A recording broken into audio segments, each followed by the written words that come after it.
Hi guys, ಇವತ್ತು ನಾನು ಸೂರ್ಯಪುರಕ್ಕೆ ಬಂದಿದ್ದೀನಿ. ಸೂರ್ಯ ಆಂಜನೇಯನ ದೇವಸ್ಥಾನಕ್ಕೆ ಬಂದಿದ್ದೀನಿ. ಇವತ್ತು ಅರ್ಚಕರಿದ್ದಾರೆ. ಬನ್ನಿ, ಅವ್ರಿಗೂ ನಮಗೂ ಪರಿಚಯ ಇಲ್ಲ. ನಾವು ಇವತ್ತು ಹೊಸ್ದಾಗಿ ಬಂದಿದ್ದೀವಿ. ಅರ್ಚಕರನ್ನ ಕೇಳೋಣ, ಜನಗಳಿಗೆ ಸಂಕಷ್ಟ ಏನೆಲ್ಲ ಇದೆ ಅದು ವಿಚಾರನ ಕೇಳೋಣ. ಬನ್ನಿ ಸ್ನೇಹಿತರೆ, ಕುಟುಂಬಸ್ಥರೇ. ಹಾಯ್ ಸ್ನೇಹಿತರೆ, ಬನ್ನಿ. ಸ್ವಾಮೀಜಿ ನಮಸ್ಕಾರ. ಇವತ್ತು ಜನಗಳು ಭಾಳ ಸಂಕಷ್ಟದಲ್ಲಿದ್ದಾರೆ. ಈ ನಿಮ್ಮ ದೇವಸ್ಥಾನದ ಬಗ್ಗೆ, ವ್ಯತ್ಯಾಸದ ಬಗ್ಗೆ ಇದನ್ನು ಒಂದು ಸ್ವಲ್ಪ ತಿಳಿಸ್ಕೊಡ್ಬೇಕು ಅಂತ ನಾವು ಕೇಳ್ತಾ ಇದ್ದೀವಿ ಸ್ವಾಮಿ. ಖಂಡಿತ. ನೋಡಿ, ಇಲ್ಲಿ ಇದು ಸೂರ್ಯಪುರ ಸೂರ್ಯಾಂಜನೇಯ ಸ್ವಾಮಿ ದೇವಸ್ಥಾನ ಅಂತಲೇ ಪ್ರಸಿದ್ಧಿಯಾಗಿರ್ತಕ್ಕಂಥದ್ದು. ನೋಡಿ, ಇದು ತಾಮ್ರದ ಕವಚ ಹಾಕಿರ್ತಕ್ಕಂಥದ್ದು ಸೂರ್ಯ ಮತ್ತೆ ಆಂಜನೇಯ. ಸೂರ್ಯ ಮತ್ತು ಆಂಜನೇಯ ಎರಡು ಒಟ್ಟಿಗೆ ಇರ್ತಕ್ಕಂತಹ ವಿಶ್ವದ ಏಕೈಕ ದೇವಸ್ಥಾನ ಸೂರ್ಯ ಆಂಜನೇಯ ಸ್ವಾಮಿ ದೇವಸ್ಥಾನ. ಅಂದ್ರೆ ಆಂಜನೇಯನ ಗುರು ಸೂರ್ಯ, ಅಂದ್ರೆ ಗುರು ಶಿಷ್ಯರು ಒಟ್ಟಿಗೆ ಇರ್ತಕ್ಕಂತಹ ವಿಶ್ವದ ಏಕೈಕ ದೇವಸ್ಥಾನ. ಮತ್ತೆ ಇನ್ನೊಂದು ವಿಶೇಷತೆ ಏನಂತಂದ್ರೆ, ನೀವು ಯಾವುದೇ ಆಂಜನೇಯ ದೇವಸ್ಥಾನಗಳಿಗೆ ಹೋದ್ರೆ ಎಲ್ಲ ಆಂಜನೇಯ ದೇವಸ್ಥಾನದ ಬಾಗಿಲು ಸಾಮಾನ್ಯವಾಗಿ ದಕ್ಷಿಣಕ್ಕೆ ಇರ್ತವೆ. ಆದ್ರೆ ಇಲ್ಲಿ ಆಂಜನೇಯ ಸ್ವಾಮಿ ದೇವಸ್ಥಾನ ಬಾಗಿಲು ಬಂದು ಪೂರ್ವಕ್ಕಿದೆ, ಆದ್ರೆ ಆಂಜನೇಯ ಸ್ವಾಮಿ ದಕ್ಷಿಣಾಭಿಮುಖವಾಗಿದ್ದಾನೆ. ನೋಡಿ, ಆಂಜನೇಯ ಸ್ವಾಮಿ ಇರ್ಬೇಕಾದ್ರೆ ದಕ್ಷಿಣಕ್ಕೆ. ಯಾಕೆ ಅಂತಂದ್ರೆ ಆಂಜನೇಯ ಸೀತೆಯನ್ನು ಹುಡ್ಕೊಂಡೋದ ದಿಕ್ಕು ದಕ್ಷಿಣ ದಿಕ್ಕು.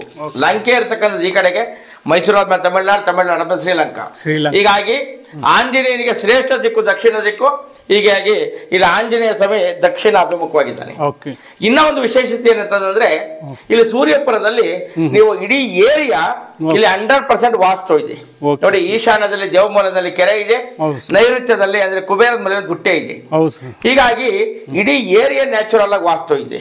ಹೀಗಾಗಿ ಇಲ್ಲಿ ಭಕ್ತರ ಎಲ್ಲ ಕೋರಿಕೆಗಳು ಕೂಡ ಅತಿ ಶೀಘ್ರವಾಗಿ ಮತ್ತು ಅತಿ ಸುಲಭವಾಗಿ ನೆರವೇರ್ತಾ ಇರ್ತವೆ. ಇಲ್ಲಿ ಅರ್ಕೆ ಮಾಡ್ಕೊಳ್ತಕ್ಕಂಥವ್ರು, ಇಲ್ಲಿ ಬಂದಂತವ್ರು ಇಲ್ಲಿ ಸ್ವಾಮಿ ಹೆಸರನ್ನ 48 ಸಲ ಬರೀತಾರೆ. 48 ಸಲ ಸ್ವಾಮಿ ಹೆಸರನ್ನ ಬರೆದ್ಬಿಟ್ಟು, ಮತ್ತೆ ಅವರು ಹಿಂದ್ಗಡೆ ಅವರ ಹೆಸರು, ಗೋತ್ರ, ನಕ್ಷತ್ರ, ರಾಶಿ ಎಲ್ಲ ಬರೆದ್ಬಿಟ್ಟು, ಮತ್ತೆ ಇಲ್ಲಿ ಅವರ ಹರಕೆಯನ್ನು ಕೂಡ ಬರೆದ್ಬಿಟ್ಟು, ಅವರ ಹರಕೆ ಈಡೇರಿದಾದ್ಮೇಲೆ ಏನ್ ಹರಕೆ ತೀರಿಸ್ತೀವಿ ಅಂತ ಹೇಳ್ಬಿಟ್ಟು ಇಲ್ಲಿ ಟಿಕ್ ಮಾರ್ಕ್ ಮಾಡ್ತಾರೆ. ಟಿಕ್ ಮಾರ್ಕ್ ಮಾಡ್ಬಿಟ್ಟು ಇದ್ರೊಳಗಡೆ ದಕ್ಷಿಣೆ ಇಟ್ಬಿಟ್ಟು ಅರಶಿನ ಹಚ್ಬಿಟ್ಟು ಉಂಡಿಗೆ ಹಾಕ್ತಾರೆ. ಉಂಡಿಗೆ ಹಾಕ್ಬಿಟ್ಟು ಅದಾದ್ಮೇಲೆ ಇಲ್ಲಿ ಏನ್ ಮಾಡ್ತಿರ್ತಾರೆ ಅಂತಂದ್ರೆ, ಅವ್ರು ಏನು ಹರಕೆ ಮಾಡ್ಕೊಂಡಿರ್ತಾರೆ ಅವರ ಹರಕೆಗೆ ಅನುಗುಣವಾಗಿ ಅವ್ರು ಇಲ್ಲಿ ಹರಕೆ ಕಾಯಿಗಳನ್ನ ಕಟ್ತಾ ಇರ್ತಾರೆ. ಹರಕೆ ಕಾಯಿನ ಕಟ್ಬಿಟ್ಟು ಅವ್ರು ಎಷ್ಟು ಸುತ್ತು ಬರಬೇಕು ಅಂತ ಬಿಟ್ಟು ಅಂತೇಳಿ ನಾವು ಅದನ್ನ ಹೇಳ್ತೀವಿ. ಅಂದ್ರೆ ಏನಕ್ಕೆ ಮಾಡ್ಕೊಂತಿರ್ತಾರೆ ಅಂದ್ರೆ, ವಿವಾಹಕ್ಕ ಅಥವಾ ಸಂತಾನಕ್ಕ ಅಥವಾ ಆರೋಗ್ಯಕ್ಕ, ಅದ್ರ ಮೇಲೆ ಡಿಪೆಂಡ್ ಮಾಡ್ಕೊಂಡು ಅವ್ರು ಅಷ್ಟು ಸುತ್ತನ ಬರ್ಬೇಕಾಗತ್ತೆ. ಯಾವ್ದಾನ ಕೋರ್ಟ್ ಕಚೇರಿ, ಹೌದು, ಎಲ್ಲ ಇದಕ್ಕೂ ಕೂಡ ಅವ್ರವ್ರು ಯಾವ್ದಕ್ ಬರ್ಬೇಕು ಅನ್ನೋದ್ರ ಬಗ್ಗೆ ಹೇಳ್ತೀವಿ ನಾವು. ಅವ್ರಿಗೆ 20 ವರ್ಷ ಮಕ್ಕಳಾಗಿರಲ್ಲ, ಅವ್ರ ಬಗ್ಗೆನು ಸಂತಾನ ಪ್ರಾಪ್ತಿ ಯಾವ್ದಾದ್ರು ಒಂದು ಕೋರ್ಕೊಂಡು ಬಂದ್ರೆ ಎಲ್ಲ ನೆರವೇರುತ್ತೆ. ಈಗ ಒಂದು 35 ವರ್ಷ ಮದ್ವೆ ಆಗಿಲ್ಲ ಅಂತ ಹುಡುಕ್ತಾವ್ರೆ, ಅವ್ರಿಗೆ ಸಿಕ್ಕಿಲ್ಲ ಅಂತವ್ರು ಅವರು ಬಂದು ಇಲ್ಲಿ ಹರಕೆ ಕಟ್ಕೊಂಡು ಹೋದ್ರೆ ಅವ್ರಿಗೂ 3-4 ತಿಂಗಳಲ್ಲಿ ಆಗುತ್ತೆ ಅಂತ ಹೇಳಿ. ಹೌದು, ಇಮಿಡಿಯೇಟ್ ಕೆಲಸಗಳಾಗತ್ತೆ. ಯಾಕೆ ಆಗತ್ತೆ ಅಂತಂದ್ರೆ, ನಾನು ಆಗ್ಲೇ ಹೇಳಿದೆ, ಆಂಜನೇಯ ಮತ್ತು ಸೂರ್ಯ ಎರಡು ಒಟ್ಟಿಗೆ ಇರ್ತಕ್ಕಂತಹ ದೇವಸ್ಥಾನ ಅಂತೇಳಿ. ನೋಡಿ, ಆಂಜನೇಯನ ಸ್ಮರಣೆ ಮಾಡೋದ್ರಿಂದ, ಹನುಮಾನ್ ಚಾಲೀಸವನ್ನ ನಾವು ಓದೋದ್ರಿಂದ ನೆಗೆಟಿವ್ ಎನರ್ಜಿ ಹೋಗುತ್ತೆ, ಅಂದ್ರೆ ಋಣಾತ್ಮಕ ಶಕ್ತಿ ಹೋಗುತ್ತೆ. ಅಂದ್ರೆ ಅದಕ್ಕೆ ಆಂಜನೇಯನ ಪ್ರಿಯ ಬಂದು ಈ ತರ ಕೇಸರಿ. ಹೀಗಾಗಿ ಯಾರು ಸದಾಕಾಲ ಕೇಸರಿ ವಸ್ತ್ರವನ್ನು ಧರಿಸಿರ್ತಾರೆ ಅವ್ರಿಗೆ ಯಾವುದೇ ದೇವ, ಪೀಡೆ, ಪಿಚಾಚಿ, ಮಾಟ ಮಂತ್ರಗಳು ತಗಲೋದಿಲ್ಲ, ಅಂದ್ರೆ ಕಣ್ಣು ದೃಷ್ಟಿ ತಗಲೋದಿಲ್ಲ. ಹೀಗಾಗಿ ಅವ್ರು ಯಾವಾಗಲೂ ಕೂಡ ಕೇಸರಿ ವಸ್ತ್ರವನ್ನು ಹಾಕೋದು ತುಂಬಾ ಒಳ್ಳೇದು. ಮತ್ತೆ ಯಾರು ನಾನ್ ವೆಜ್ ಊಟ ಮಾಡ್ತಿರ್ತಾರೆ, ಇಲ್ಲಿಗೆ ನಡ್ಕೊಳ್ತಕ್ಕಂಥವ್ರು ಹಲಾಲ್ ಮಾಂಸವನ್ನ ಸೇವಿಸಬಾರದು.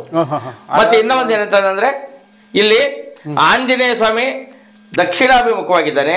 ಹೀಗಾಗಿ ಅತಿ ಶೀಘ್ರವಾಗಿ ನೆರವೇರ್ತಾ ಇರ್ತವೆ ಅವರ ಹರಕೆಗಳು.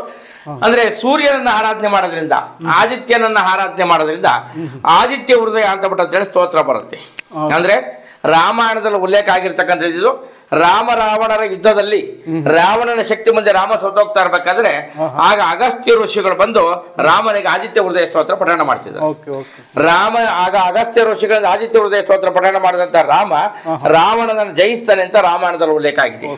ಎಲ್ರಿಗೂ ಕೂಡ ಜಯ ಬೇಕು, ಎಲ್ಲರಿಗೂ ಜಯ ಬೇಕು, ಎಲ್ರಿಗೂ ಕೂಡ ಸಕ್ಸಸ್ ಬೇಕು, ವಿನ್ ಬೇಕು.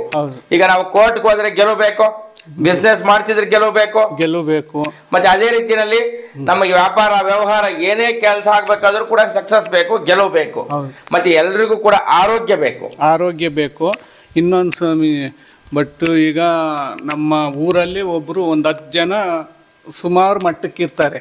ಅವ್ರ ತರ ನಾವು ಗೆಲ್ಬೇಕು ಅಂದ್ರೆ ಈ ಆಂಜನೇಯ ಸ್ತೋತ್ರ ಮಾಡಿದ್ರೆ ಗೆಲ್ಬೋದು ಅಂತ. ಹೌದು, ಖಂಡಿತ. ಆದಿತ್ಯ ಹೃದಯ ಸ್ತೋತ್ರ ಯಾರು ಪಠಣ ಮಾಡ್ತಾರೆ ಸೂರ್ಯ ಉದಯ ಆಗೋ ಟೈಮ್ನಲ್ಲಿ ಅವ್ರಿಗೆ ಗೆಲುವು ಅನ್ನೋದು ಕಟ್ಟಿಟ್ಟ ಬುತ್ತಿ. ಅವ್ರಿಗಿಂತ ಮುಂದೆ ಹೋಗ್ಬೋದು ಅಂತ. ಹೌದು, ಖಂಡಿತ. ಯಾರು ಬ್ರಾಹ್ಮಿ ಮುಹೂರ್ತದಲ್ಲಿ ಎದ್ದೊಳ್ತಿರ್ತಾರೆ ಅಂದ್ರೆ ಕೊನೆ ಪಕ್ಷ 3 ಗಂಟೆ 4 ಗಂಟೆಗೆ ಎದ್ದೊಳಕ್ ಆಗಿದ್ರು 5 ಗಂಟೆಗಾದ್ರೂ ಎದ್ದೊಳ್ಬೇಕು. ಯಾರು ಬೆಳಗಿನ ಜಾವಕ್ಕೆ ಎದ್ದು ಸ್ನಾನ ಮಾಡಿ ಬೇಗ ಡೈಲಿ ಸೂರ್ಯ ನಮಸ್ಕಾರ ಮಾಡಿಬಿಟ್ಟು ಯಾರು ಆದಿತ್ಯ ಹೃದಯ ಸ್ತೋತ್ರ ಪಠಣ ಮಾಡ್ತಾರೆ ಅವರಿಗೆ ಸಕ್ಸಸ್ ಅನ್ನೋದು ಗ್ಯಾರಂಟಿ. ಖಂಡಿತ. ಒಬ್ರು ಸ್ವಾಮೀಜಿ ಹಿಂಗೆ ಹೇಳಿರು, 5 ಗಂಟೆಗೆ ಎದ್ದು ಮನೆ ಸ್ವಾರಿಸಿ ಪೂಜೆ ಮಾಡಿದ್ರೆ ಎಲ್ಲಿಗೆ ಬೇಕಾದ್ರೂ ಮ್ಯಾಲಕ್ಕೆ ತಗೊಂಡು ಹೋಗ್ತಾರೆ. ಹೌದು, ಖಂಡಿತ. ಆದರೆ 6 ಗಂಟೆ 7 ಗಂಟೆ 8 ಗಂಟೆಗೆ ಮನೆಗಿರೆ ಅವ್ರ ಮನೆಯಲ್ಲಿ ದರಿದ್ರ ತುಂಬಿಕೊಂಡಿರೋ ದರಿದ್ರ ತುಂಬಿಕೊಳ್ಳೋದ್ರ ಜೊತೆನಲ್ಲಿ ನೋಡಿ, ಆರೋಗ್ಯಂ ಭಾಸ್ಕರಾದಿತ್ಯತ್ ಅಂತ ಆರೋಗ್ಯವನ್ನು ಕೊಡ್ತಕ್ಕಂಥವನೇ ಸೂರ್ಯ. ನಮ್ಗೆ ಏನಾಗುತ್ತೆ ಅಂದ್ರೆ ಕಾಯಿಲೆಗಳು ಬಂದ್ಮೇಲೆ ನಾವೇನ್ ಮಾಡ್ತಾರೆ, ಡಾಕ್ಟರ್ ಹತ್ರ ಹೋಗ್ತಾರೆ, ಸ್ವಾಮಿ ನಾನು ಕಾಯಿಲೆ ಬಂದಿದೆ ಅಂತ. ಡಾಕ್ಟರ್ ಏನ್ ಮಾಡ್ತಾರೆ, ನೋಡಪ್ಪ ಬೆಳಗ್ಗೆ ಸಂಜೆ ಬಿಸಿಲಲ್ಲಿ ವಾಕ್ ಮಾಡುವಂತಾರೆ. ಯಾಕೆಂದ್ರೆ ಸೈನ್ಸ್ ಪ್ರೂವ್ ಮಾಡಿದೆ. ಯಾಕೆಂದ್ರೆ ನಾವು ಬಿಸಿಲಲ್ಲಿ ಬೆಳಗ್ಗೆ ಸಂಜೆ ವಾಕ್ ಮಾಡೋದ್ರಿಂದ ಸೂರ್ಯನಿಂದ ಡಿ ವಿಟಮಿನ್ ಸಿಗುತ್ತೆ, ಡಿ ಜೀವಸತ್ವ ಸಿಗುತ್ತೆ. ಹಾಗೇನೆ ಹೃದಯಕ್ಕೆ ಕಾರಕ ಸೂರ್ಯ ಅಂದ್ರೆ ಹಾರ್ಟ್ ಪ್ರಾಬ್ಲಮ್ ಆಗೋದಿಲ್ಲ. ಅಂದ್ರೆ ಕಣ್ಣಿಗೆ ಕಾರಕ ಸೂರ್ಯ, ಕಣ್ಣಿನ ಸಮಸ್ಯೆಗಳು ಬರೋದಿಲ್ಲ. ಹೀಗಾಗಿ ನಮಗೆ ಎಲ್ಲ ಆರೋಗ್ಯ ಸಮಸ್ಯೆಗಳು ಕೂಡ ಪರಿಹಾರ ಆಗತ್ತೆ ಬೆಳಗಿನ ಜಾವಕ್ಕೆ ನಾವು ಎದ್ದೋಳೋದ್ರಿಂದ, ಡೈಲಿ ಆದಿತ್ಯ ಹೃದಯ ಸ್ತೋತ್ರ ಓದೋದ್ರಿಂದ. ಹೌದೌದು, ಆದಿತ್ಯ ಸ್ತೋತ್ರವನ್ನು ಓದಿದ್ರೆ ಈ ಸೂರ್ಯನ ಕಿರಣ ಮ್ಯಾಲ್ ಬಿದ್ದರೆ ನಮ್ಗೆ ಎಂಥ ಕಾಯಿಲೆ ಇರೋದು ದೂರವಾಗುತ್ತೆ ಅಂತ ಹೇಳಿದೆ. ಹೌದು, ಸೂರ್ಯ ಆಂಜನೇಯನ ಸ್ತೋತ್ರದಲ್ಲಿ. ಹೌದು, ಅದಕ್ಕೋಸ್ಕರ ಜನಗಳು ಸೋಂಬೇರಿ ಆಗ್ಯಾವ್ರೆ.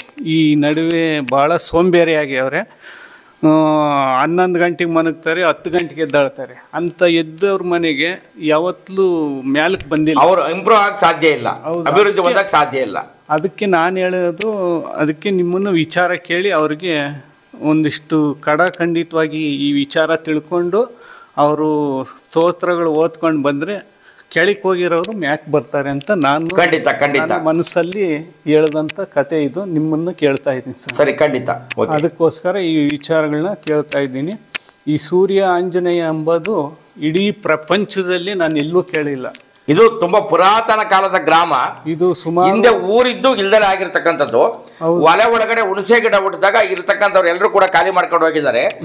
ಈಗ 99ರಲ್ಲಿ ಟ್ರಸ್ಟ್ ಮಾಡಿ ಟ್ರಸ್ಟ್ ಇಂದ ಜೀರ್ಣೋದ್ಧಾರ ಮಾಡ್ತಾ ಇದ್ದಾರೆ. ಹೌದೌದು, ಜೀರ್ಣೋದ್ಧಾರ ಮಾಡ್ತಾವ್ರೆ. ಅದೆಲ್ಲ ಊರು ಬಿಟ್ಟು ಆಗಿ ಒಂದು 400ರಿಂದ 500 ವರ್ಷ ಆಗೈತೆ ಅಂತ ಹೇಳಿರು. ಆ ಹುಣಸೆ ಗಿಡ ಹುಟ್ಟಿದ್ರೆ ಎಲ್ಲ ಒಬ್ರು ಶಾನ್ಬಾಗ್ರು ಇಂಥವ್ರು ಯಾರನ್ನ ಇರ್ತಾರೆ, ಅದೆಲ್ಲ ಖಾಲಿ ಮಾಡ್ಕೊಂಡು ಮುಂದಕ್ಕೆ ಹೋಗ್ಬಿಟ್ರೆ ಮುಂದೋದ್ರೆ ಉದ್ಧಾರ ಆಗ್ತೀವಿ, ಇಲ್ಲೇ ಇದ್ರೆ ಉದ್ಧಾರ ಆಗಲ್ಲ ಅಂತೇಳಿ ಅವತ್ತಿಗೆಲ್ಲ ಖಾಲಿ ಮಾಡ್ಕೊಂಡು ಹೋಗುವಂತ ಒಂದು ವಿಷಯ ಕೇಳಿದ್ವಿ. ಯಾಕಂದ್ರೆ ಇಲ್ಲಿಂದ ಹೋದಂತವ್ರು ಸಿಂಗನಪಾಳ್ಯ ಅಂತ ಬಿಟ್ಟಿದೆ.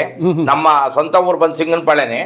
ಅಲ್ಲ, ಸಿಂಗನಪಾಳ್ಯಕ್ಕೆ ಹೋಗಿದ್ದಾರೆ, ಒಂದು ಮನೆ ಹೊಸಪೇಟೆಗೆ ಹೋಗಿದ್ದಾರೆ, ಇನ್ನು ಉಳಿದವರು ಒಂದು ಅರ್ಧ ಊರು ಚಿನ್ನಹಳ್ಳಿಗೆ ಹೋಗಿದ್ದಾರೆ, ಹೀಗೆ ಬಂಡೆಪಾಳ್ಯಕ್ಕೆ ಹೋಗಿದ್ದಾರೆ, ಹೀಗೆ ಸುತ್ತಮುತ್ತಲ ಗ್ರಾಮಗಳಿಗೆ ಹೋಗಿ ನೆಲೆಸ್ಕೊಂಡಿದ್ದಾರೆ. ಇಲ್ಲಿ ಅವ್ರೆಲ್ಲರೂ ಕೂಡ ಇಲ್ಲಿಗೆ ಸದಾ ಕಾಲ ಇಲ್ಲಿ ನಡ್ಕೊಳ್ತಿರ್ತಾರೆ.